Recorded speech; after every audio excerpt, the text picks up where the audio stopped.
Alors aujourd'hui, nous sommes dans un atelier de clôture et de restitution d'une cartographie des indicateurs de performance qui était géré par le Centre de suivi écologique.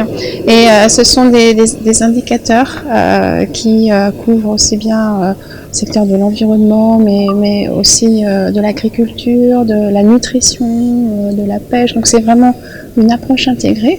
Et cette définition des indicateurs et puis cette plateforme maintenant qui existe maintenant et que tout le monde peut utiliser, elle va aider tout le monde, les utilisateurs, mais aussi les décideurs à mieux suivre en fait ces différents indicateurs et surtout à améliorer la prise de décision.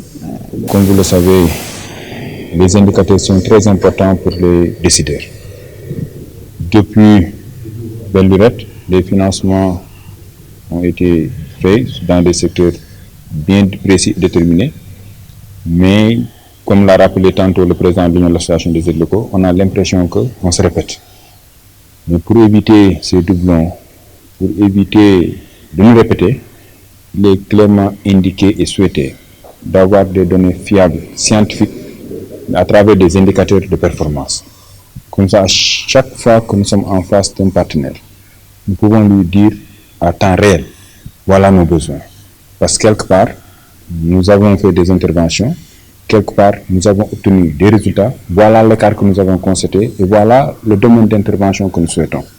C'est dans ce cadre que nous saluons franchement la collaboration et l'accompagnement de l'Union européenne à travers naturellement le ministère des Finances qui est garant de toutes les coopérations financières dans ce pays. Et ce que nous souhaitons, c'est que ce projet soit accompagné à nouveau. Cette plateforme, en fait, elle accompagne des financements qui sont plus importants. L'Union européenne est très engagée donc, dans l'environnement, dans l'agriculture et la sécurité alimentaire, la nutrition. On est très engagé avec des montants beaucoup plus importants puisqu'on avait un appui budgétaire de 60 millions d'euros.